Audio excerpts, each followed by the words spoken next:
alegría, Buenos Aires, vuelve el tango otra vez por las calles del recuerdo, viene cantando Gardel, y los pibes de mi esquina ya se aprestan a bailar esta danza tan genuina que es industria nacional.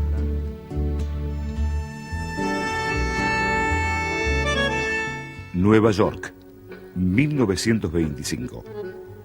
Vicente Piazzolla y su esposa Asunta han viajado desde Mar del Plata, Argentina, para radicarse en Manhattan, con su hijo Astor Pantaleón, de apenas 4 años. Para entender a Astor, para comprender un poco su música, para acercarse a él, es clave en New York, porque el chico no se educa o no crece con el idioma español, el chico crece hablando inglés. Toda esa infancia, el problema de la inmigración, el desarraigo, porque él estuvo en Nueva York, de Nueva York vuelta a Mar del Plata, de Mar del Plata vuelta a Nueva York, París, es decir, toda una historia de mucho desarraigo. Astor vive en la parte más brava de Manhattan, ¿no? En lo que era la pequeña Italia. El fanático del tango en la familia era el papá, hincha de Gardel, hincha de Julio De Caro. Su padre ponía todas las noches discos de Gardel y de Caro. Entonces, bueno, el sonido del tango le iba llegando a Piazzolla. Y un día el papá viene con una caja y le dice, Astor, te trajo un regalo. Este bandoneoncito fue el primer bandoneón que tuvo mi papá, el que le compró Nonino a él en Nueva York. Abre la caja el papá de Astor, Nonino, y aparece el bandoneón.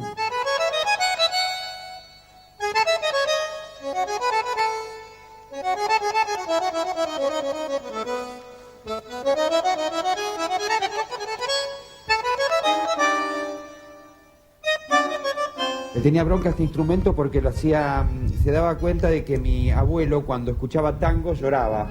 Entonces le tenía bronca a todo lo que sea tango y bandoneones. Y mi viejo cuando vio que entraba mi abuelo con esta cajita, dijo, ¿qué habrá ahí adentro? Lo que menos imaginaba era que un bandoneón, un tren eléctrico, andás a saber lo que pensaba. ¿Quién en Nueva York le podía enseñar tango? Entonces aprendía música clásica, aprendía Bach, que era Beethoven, que era un Chopin. Hoy en día es raro ver un bandoneón en New York, imaginemos hace más de 50 años. Su primer maestro en Nueva York, que fue Bela Vilda, un discípulo de Rachmaninoff, no sabía nada de bandoneón, o sea que él le enseñaba el piano y bueno, y un poco vieron juntos cómo podía tocar el bandoneón. Mi abuelo se entera, creo que era por Franchulli, por un amigo de él, de que estaba Gardel en Nueva York. Y mi abuelo, que tenía una habilidad terrible para trabajar la madera, le hace a Carlos Gardel un muñeco tallado a mano de este tamaño. Y le dice a mi viejo que se lo lleve. Mi papá, que trepaba fire escapes y que trepaba, se metió por la ventana y despertó a Gardel, y parece que Gardel de no muy buen humor, pero terminaron tomando leche con, creo que budín inglés, le gustaba a él. En 1934, Piazzolla interviene en una escena de la película El día que me quieras, que protagoniza Carlos Gardel. Hasta que Gardel creo que le dice, ¿te animás a acompañarme un par de vueltas que tengo que hacer unas cosas? Y mi viejo le ponías una música y yo te la leía. Y mi viejo lo acompañó a Carlos Gardel en un par de ocasiones. A lo que viene después el pedido de Gardel a Nonino de si por favor Astor lo podía acompañar a él en una gira que tenía que hacer, donde Gardel muere y mi viejo zafa.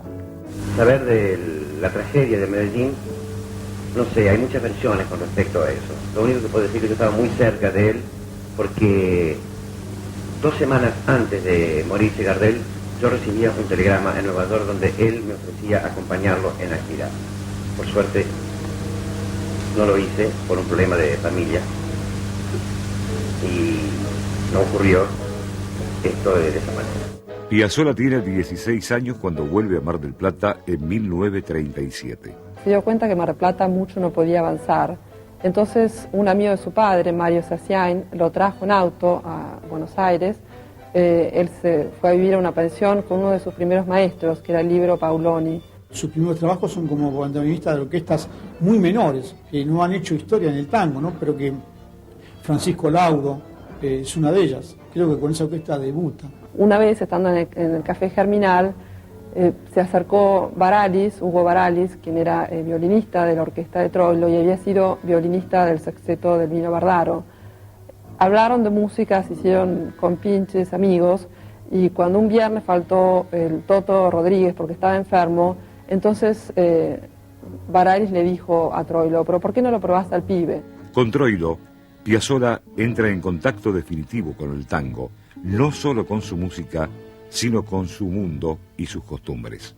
Es porque el padre de Piazzolla le dijo, Pichuco, no te dejo a mi hijo que no es un pichón, no sabe nada todavía. Lo primero que hizo el gordo lo llevó a la calle Pavón, número 33, que había una timba en ese tiempo, y entonces ahí fue a jugar y ahí debutó Piazzolla con Troilo. Tenía una personalidad, nada que ver con un tanguero, así el prototipo de tanguero. Era un chico, daba la impresión de ser muy necesitado de afecto, a pesar que lo tenía, porque sus padres lo adoraban, pero estaban en Mar del Plata, él vivía en una pensión.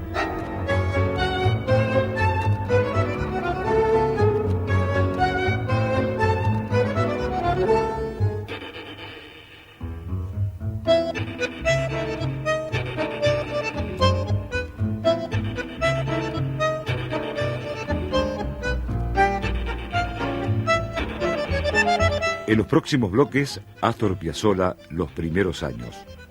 Su debut como líder de orquesta. Él se da cuenta que en la orquesta de Troilo tiene un tope. Sus estudios al lado de Ginastera y Nadia Boulanger. Yo digo siempre que fue como una segunda madre para mí. El Octeto Buenos Aires. El octeto ya era la ruptura total con la danza. El Quinteto Nuevo Tango. Fue la formación clave de Astor, ¿no? Sus temas más famosos. Lo que vendrá fue el tema referente de él de toda la década de 50. Sus obras con Horacio Ferrer. Me decían, haceme letras largas.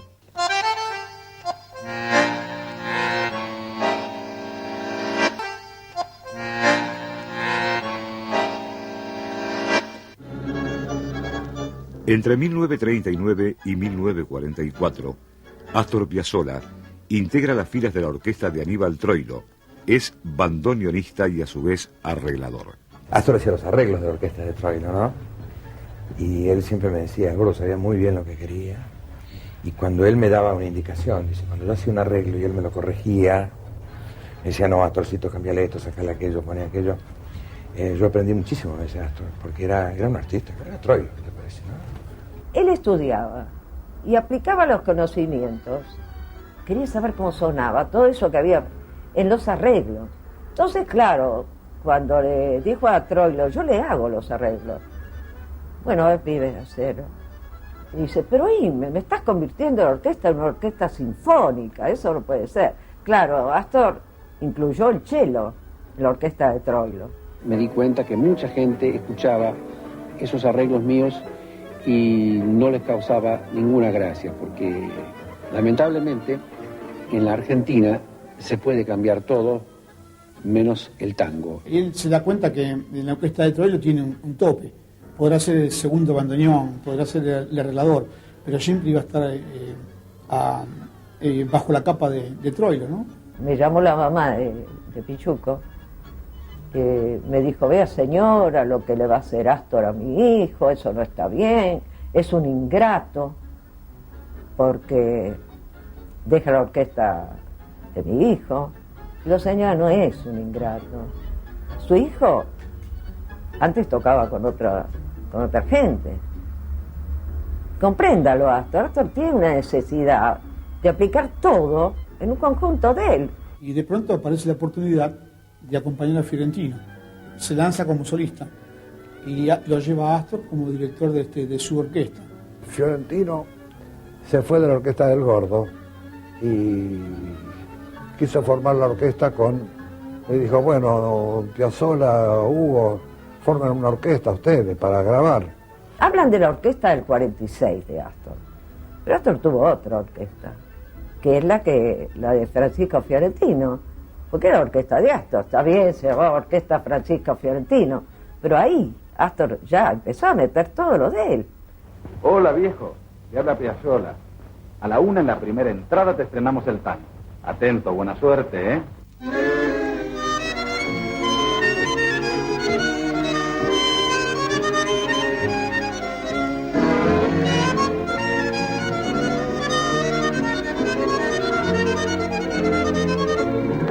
Veo como Fiola le daba bastante permiso, porque vos fijate que la introducción que le hacían hacer a la orquesta de Astor duraba como 45 segundos, 1 minuto. Le dejaba hacer bastantes cosas.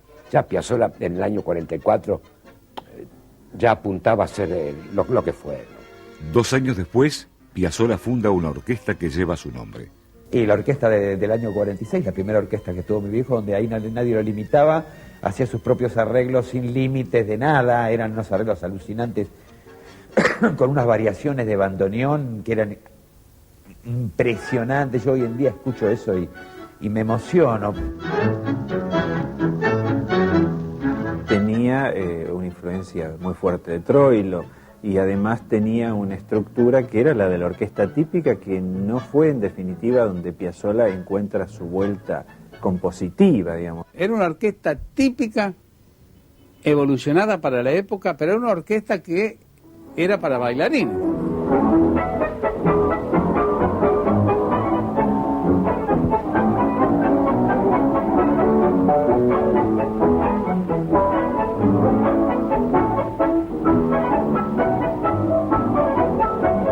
En 1949, Piazzolla escribe su primera banda sonora para el cine. Se trata del filme Con los mismos colores, de Leopoldo Torres Ríos. Simultáneamente toma clases, entre otros, con Alberto Ginastera. Entonces él hizo un nocturno que me dedicó a mí. Y entonces llega acá para actuar en Buenos Aires Rubinstein. Y me dice, ¿qué te parece, Edita? Le llevo esto a Rubinstein. Sí, llévaselo. Se fue. Y me dice, vos sabés que me atendió Rubinstein con una servilleta al cuello, estaba comiendo. ¿Qué tipo macanudo? Me hizo pasar. Me dice, ¿qué lo trae por acá? Y yo escribo así, lo miró y dice, tiene condiciones, un momentito. Entonces llamó a Juan José Castro, Rubinstein. Juan José Castro no daba clases, entonces le recomendó a Alberto Ginastera. Y Alberto Ginastera lo tomó. El paso de Piazzolla por las clases de Ginastera yo creo que le hizo adquirir ciertas técnicas que después empleó bastante. O sea, digamos, en los arreglos de Astor y en la manera de componer de Astor se nota cierta cosa, no hay una influencia directa de Ginastera, pero sí hay ciertos procedimientos que eran los que Ginastera enseñaba, que por ejemplo, la duplicación de acordes en cuarta, por ejemplo, que eso lo utiliza habitualmente Astor. Fue un tipo de una capacidad de trabajo enorme. Se podía acostar a las 4 de la mañana tocando con Troilo y levantarse a las 8 de la mañana y tomar 2 colectivos para ir de su casa, de Parque Chacabuco, hasta Barracas, donde vivía Ginastera, para estudiar. En el 54 dice Astor, me voy a presentar a un concurso de música, un patroné francés, una ayuda estudiante. Y mi maestro, Forte, me dice, preséntese usted. Digo, pero maestro, sí, había que enviar 6 obras. Yo estaba en Mar del Plata y me llama Astor y me dice, Edita, hacé la valija que vamos a Francia. Digo, Astor, lo ganaste. Yo ni creí que lo ganaste. No, lo ganamos, me dice. Aún siendo un hombre grande, adulto, bueno, ya casado, con 2 hijos, él fue humildemente a estudiar con Nadia Boulanger, nada menos, a París, donde él pensaba que era un gran compositor sinfónico y de pronto se encontró con que era un compositor de la música que él sabía componer, de lo suyo, de la música de Buenos Aires. Tenía mucha vergüenza de seguir tocando tangos porque me consideraba ya un compositor de música sinfónica. Entonces no quería tocar tangos. Y Nadia Boulanger fue la mujer, yo digo siempre que fue como una segunda madre para mí. Toqué un pedazo de una música mía, de un tango mío, y ella me dijo, esto sí que es Astor Piazzolla. Al estar Astor ahí, estudiando con Nadia Boulanger, era muy común pequeñas formaciones que hicieran un tipo de música, yo no diría experimental, sino progresiva dentro de los géneros populares.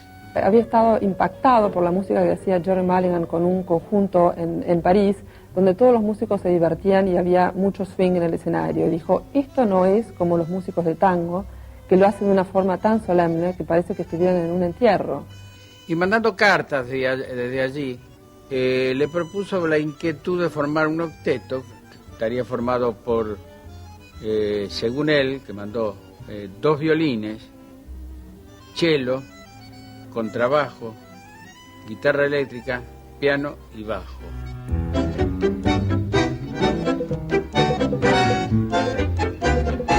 Iniciador del tango contemporáneo, el Octeto Buenos Aires está formado por Astor Piazzolla y Leopoldo Federico en bandoneón, Hugo Baralis y Enrique Mario Franchini en violines, Horacio Malvicino en guitarra, José Bragato en violonchelo, Juan Basallo en contrabajo y Atilio Stampone en piano. Bueno, que ya el Octeto Buenos Aires no era una cosa rígida, bailable, rítmica, era una cosa para cantar y hacer solos de violín, hacer los bandoneones, hacer todo arreglado de una forma que no se adaptaba para bailarlo rítmicamente. Astor odiaba la palabra baile, a pesar de que escribió muchos ballets y le encantaba y otro tipo de baile, digamos, ¿no? Pero el baile popular, no porque odiara el baile, él no odiaba el baile, pero él decía que la música era para escuchar, no para bailar. El octeto ya era la ruptura total con la danza, entonces se producían solo de violín de Franchini o solo de que Astor escribía para piano o solo de bandoneón, armonías que no se habían utilizado acordes nunca hasta esa época. Es decir, nunca se había visto en esa época, era el año 54, nunca se había visto en esa época partituras que tenían 7, 8, 9, 10 hojas que eran enormes, de larga así, que había que poner 2 atriles para colocarlas. Y eran partituras que había que llevárselas a la casa para estudiarlas, por lo menos una semanita, 10 días para ablandarla bien y después recién empezar a ensayar.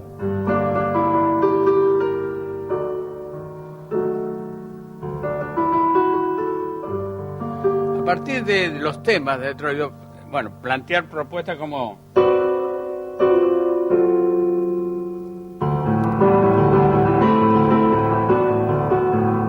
Yo hacía solo.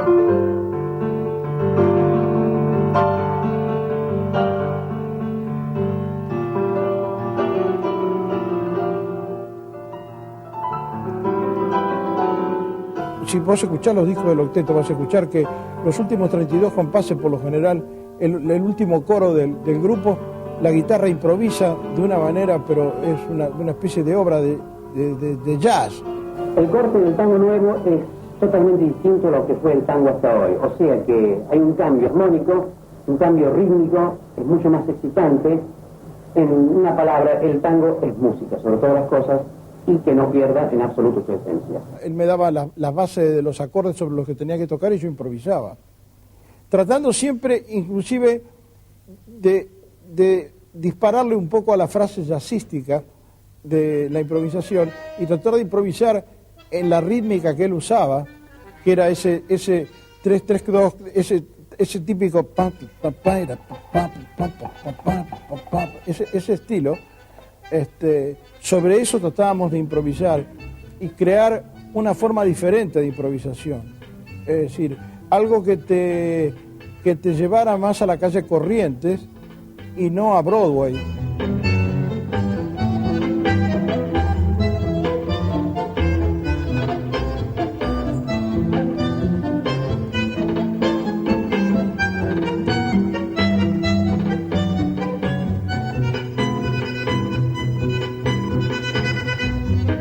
En el próximo bloque, Astor Piazzolla regresa a Nueva York. Fue una época dura, musicalmente hablando.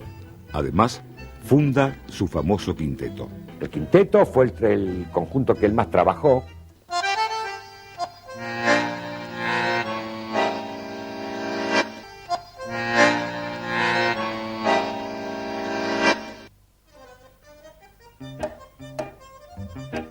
Entre 1958 y 1959, Piazzolla vuelve a Nueva York, ciudad de su niñez, pero ahora como músico profesional. Se va por segunda vez, esta vez con toda su familia, a New York, detrás de un famoso promesa de trabajo de alguien que era manager de un conjunto musical, Los Plateros, que tenía gran éxito en la Argentina, que deslumbrado por la música de Astor, lo invitó a trabajar en el cine. Cuando Astor llega a New York, no lo encuentra a ese hombre, le habían dicho que había muerto. Fue una época dura, musicalmente hablando, porque, bueno, también ubiquémonos en Nueva York en el 58 y 59. ¿Qué era para el norteamericano el tango? Entonces Piazzolla pensó, y también era lo que le pedían los editores y las grabadoras, que hiciera un tango más cerca a la música norteamericana. Entonces pensó en un mix de jazz y tango, que fue el disco JT, o como le decía Piazzolla, el JT.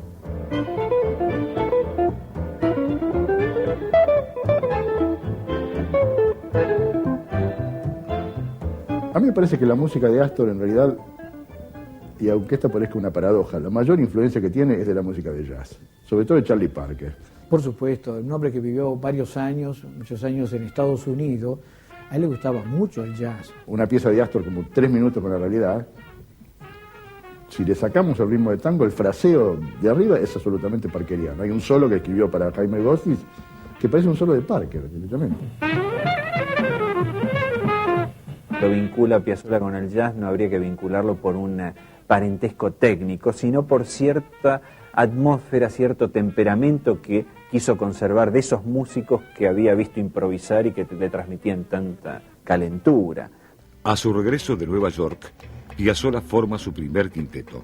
El quinteto no se comportaba como una masa de instrumentos que aumentaba la sonoridad en todo caso, digamos la tradicional fila de bandoneones o la fila de cuerdas de una orquesta típica, sino que los integrantes eran todos solistas y esta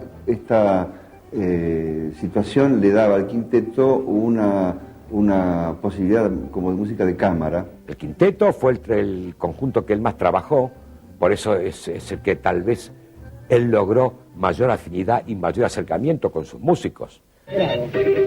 No, más disonante. A ver, vos, Quicho, ¿qué te vamos a hacer? A ver cómo... No, más agudo. Sí, pero más fuerte.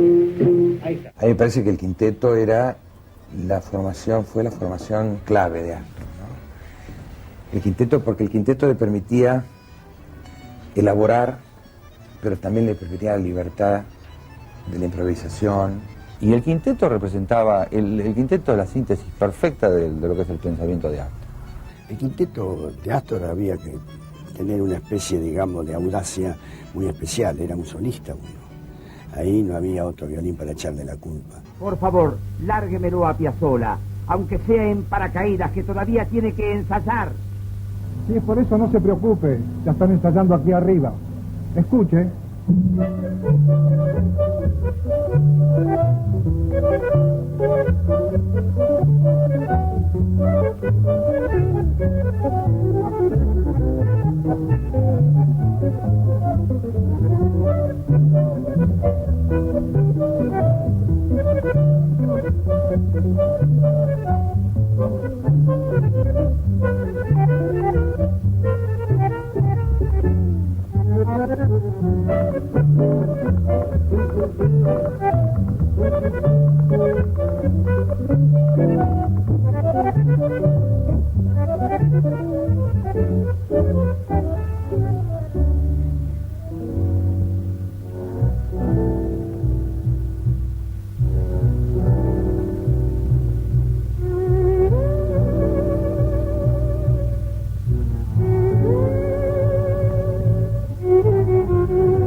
En una orquesta típica no quedaba bien, desde una idea escenográfica, pararse y tocar el bandoneón solo parado, mientras los otros músicos estaban tocando sentados. Cuando él queda solo en la orquesta de cuerdas o después en el quinteto, la actitud musical de él lo lleva a tocar parado. La decisión de Piazzolla de hacer eso, como tantas otras decisiones, era la de abandonar situaciones que yo supongo que él habrá considerado ya muy transitadas. Lo cierto es que no quería parecerse a tanguero, por eso es que él quería salir del ambiente del tango. Ese además fue uno de los motivos por los cuales tocó parado, porque decía que los bandoneonistas parecían lustradores zapatos tocando sentados. Empezamos a agregar percusión, Astor empezó a golpear también en la parte de la caja del bandoneón como si fuera una especie de bongó.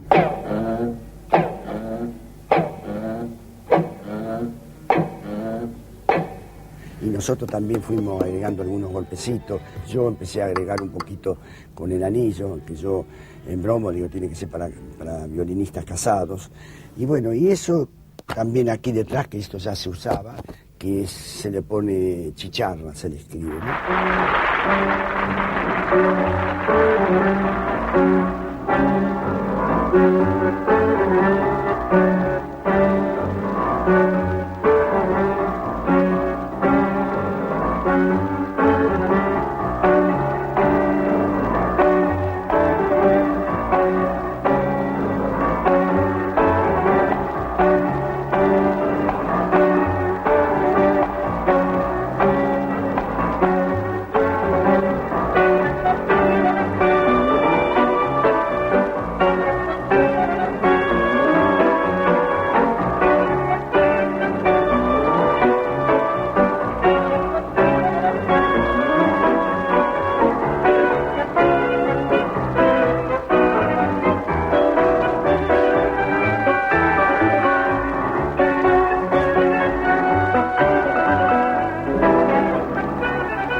Ubiquémonos en el año 60 y tantos, que es cuando Piazzolla comienza con su quinteto.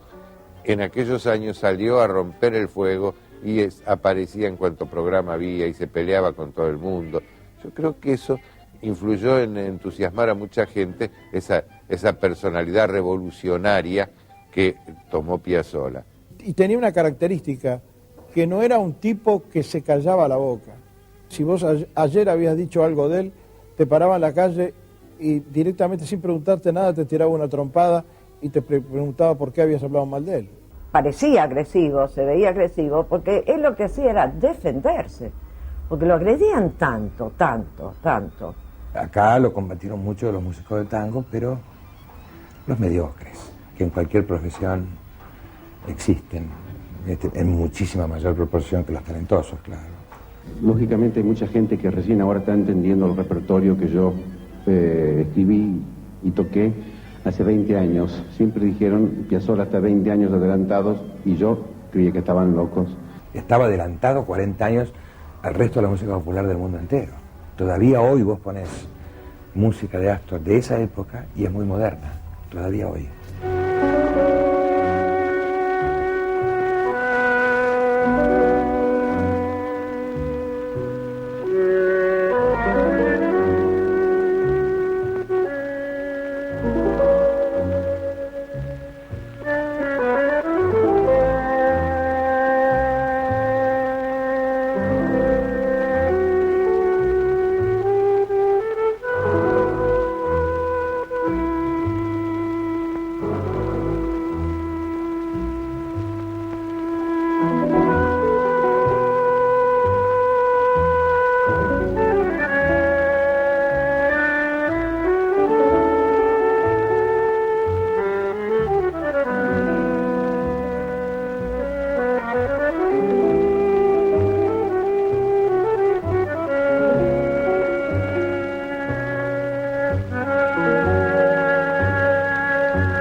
En el próximo bloque, Piazzolla como compositor. Escribía continuamente. Además, su histórico disco sobre textos de Jorge Luis Borges. Vino Borges a casa, con su mamá.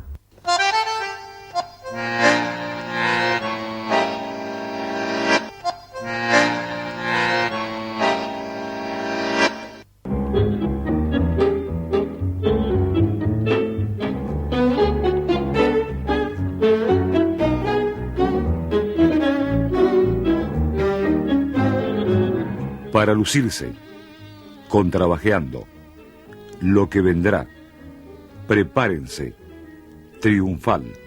Entre 1950 y 1954, Astor Piazzolla compone una serie de tangos que lo consagran de inmediato como un audaz renovador del género. Aquellos tangos eran músicas, digamos, que tenían, eran como más materia prima. Uno podía hacer arreglos de aquellos tangos, de Triunfal, de Prepárense, de S'il vous plaît, de todas estas músicas compuestas en aquella época. Uno podía hacer versiones. Esos tangos parecían, a pesar de ser distintos, negociables con las orquestas típicas predominantes de aquel momento, con Basso, con Franchini Pontier, con Troilo fundamentalmente, con Fresedo. Contratiempo, Triunfal y Para lucirse, las mejores versiones de estos tres temas los tiene Astor Piazzolla. Las tiene Aníbal Troilo Pichuco. Yo recuerdo escuchar arreglos de Aníbal Troilo, de otras orquestas que tocaban estos tangos y sonaban a tangos. La música posterior de Astor me parece que fue evolucionando en un sentido más hermética, donde parecía que ya el arreglo no era tan posible, como que la música ya venía compuesta con su arreglo, ¿no? Lo que vendrá fue el tema referente de él de toda la década del 50. Quiere decir que nombrar a Piazzolla era silbar lo que vendrá.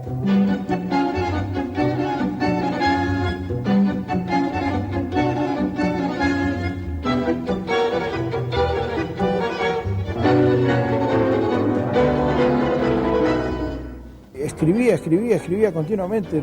La época que vivió en París, cuando volvió acá, cuando volvió a París, volvió acá, la última época en Europa, estaba continuamente escribiendo. Era una máquina de escribir, una máquina de crear cosas, siempre con su ansiedad, y a lo mejor no le gustaba, pero no corregía nada. Lo que no le gustaba lo dejaba, lo desechaba y hacía otra cosa nueva. Piazzolla no le dio preponderancia al bandoneón. Piazzolla le dio preponderancia primero a la composición, luego a la orquestación y después el bandoneón. Tal es así que Piazzolla deja el bandoneón en el 50 y lo retoma en el 55. 5 años guardado en un placal. Y Astor componía sobre el piano, no componía con el bandoneón. No, nunca compuso sobre lo de... Únicamente Adiós Nonino, la segunda parte.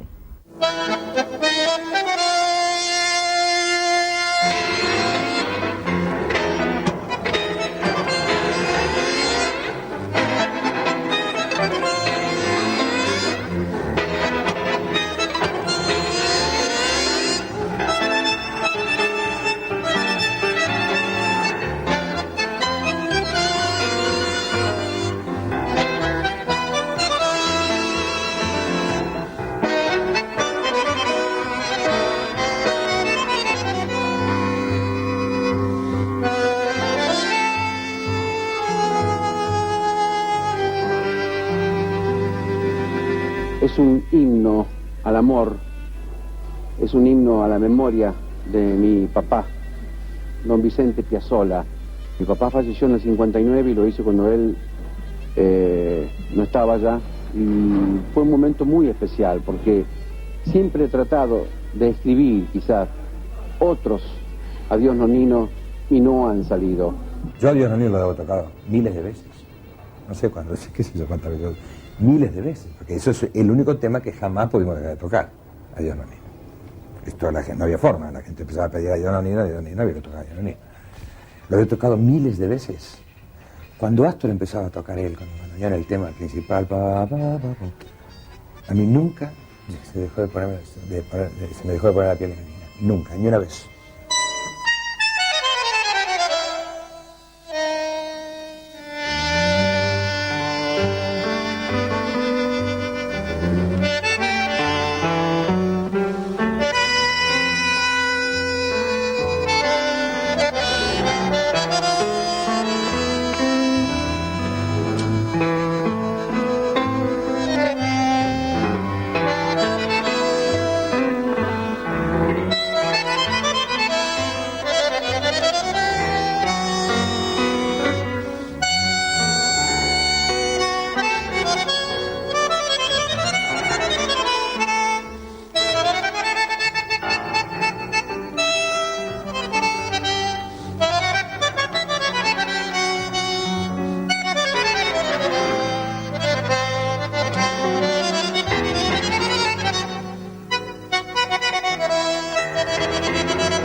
Después de estrenar 3 tangos sinfónicos y de una obra con Ernesto Sábato, Astor Piazzolla graba en 1965 un disco histórico que lo une con Jorge Luis Borges.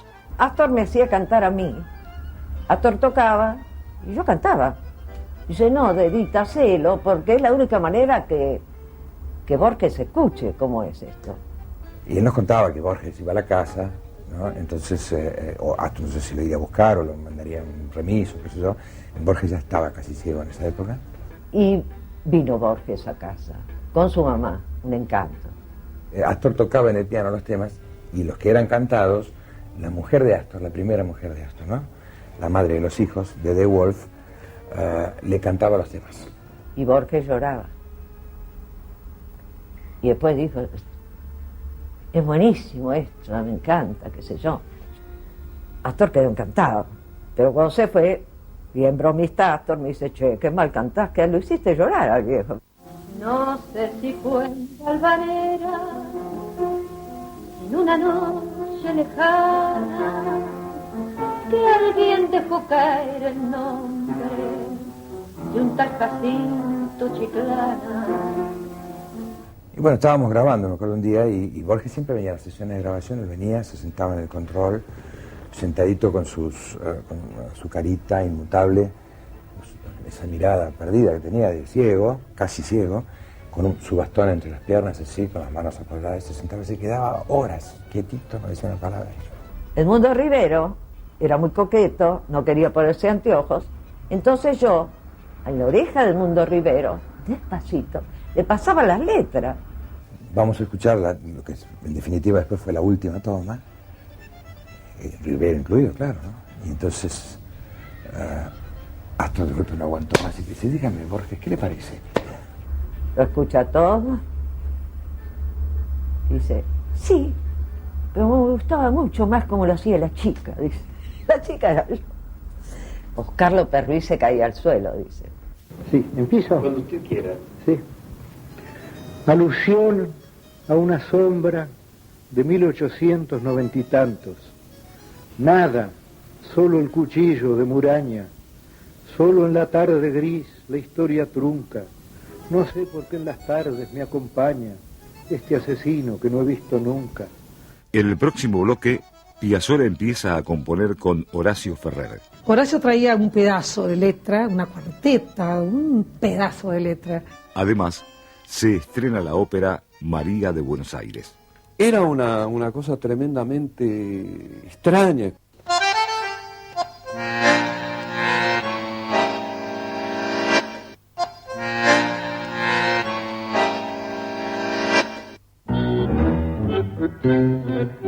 En 1966, Piazzolla trabaja en el disco La historia del tango.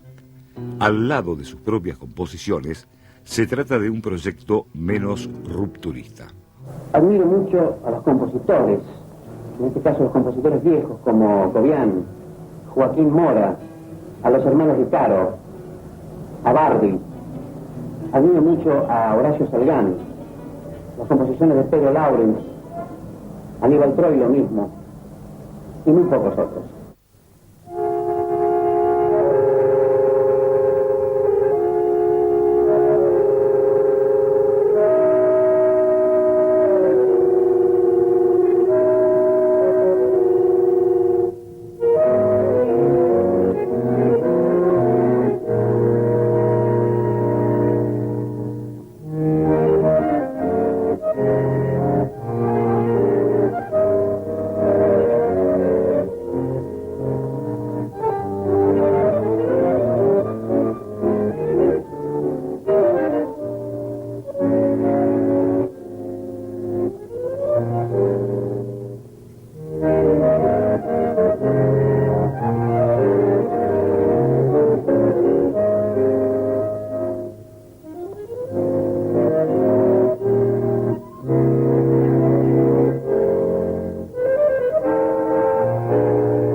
Corre 1967 cuando Astor Piazzolla empieza a colaborar con el poeta Horacio Ferrer.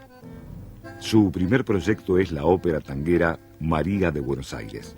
Creo que a Astor lo que más le gustó y lo que más le impactó de mis versos, ya tenían cierta consolidación y afianzamiento y madurez, fue lo que yo no tenía de tanguero. Horacio traía un pedazo de letra, una cuarteta, un pedazo de letra. Y entonces por ahí Astor se ponía a escribir la música, entusiasmado porque se entusiasmaba la poesía, le entusiasmaba la temática a veces. Me decía, haceme letras largas, yo quiero que los tangos tengan letras largas. Porque él había sido muy criticado porque le decían que no era melodista de canciones. Yo sabía que lo era, pero lo conocía muy bien y conocía muy bien todo su estilo, su música, su forma de armonizar y de contrapuntista. Piazzolla ha tenido una relación ambigua, ambivalente con la canción. A él le gustaba el conjunto instrumental. Cuando tiene una relación sentimental y musical con Egle Martin, él está más cerca del canto. Era Egle Martin quien iba a ser María de Buenos Aires. Incluso tuvo mucho que ver en la creación de María de Buenos Aires. Pero bueno, también por cuestiones sentimentales no fue posible. Y fuimos a escuchar a una cantante que era Amelita Baltar, que estaba cantando, creo que se llamaba Poncho Verde, un lugar, y me pidió la opinión Piazzolla y yo le dije, esa chica va a andar muy bien por su color de voz. Piazzolla conoció a Amelita Baltar, había empezado una colaboración con Horacio Ferrer y ahí tuvo un periodo prolongado en que Amelita Baltar cantó las canciones de Ferrer con la música de Piazzolla. María de Buenos Aires es una apuesta económica de Astor y es su primer trabajo, digamos, con Horacio Ferrer. Y el primer trabajo de ellos dos, en lugar de comenzar con pequeñas colaboraciones en baladas o en preludios, se unen para escribir una ópera, que ellos por un poco de pudor que tienen, denominan operita.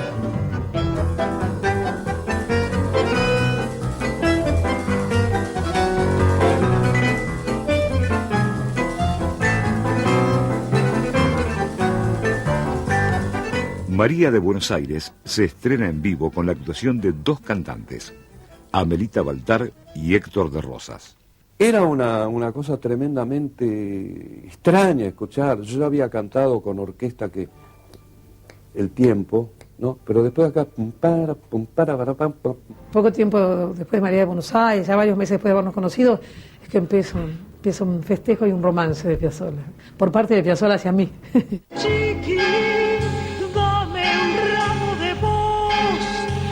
Si salgo a vender mis vergüenzas en flor, válgame con 3 rosas que duele la cuenta del hambre, que no te entendí, chiquilín. En la segunda y última parte de la historia de Astor Piazzolla, el éxito masivo de Balada para un loco.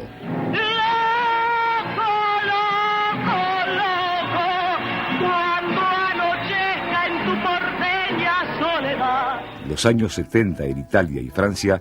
El señor Piazzolla viaja a Italia, el señor Piazzolla es aceptado ahora por el público argentino. El conjunto electrónico y la suite troileana. El regreso del quinteto. La consagración internacional.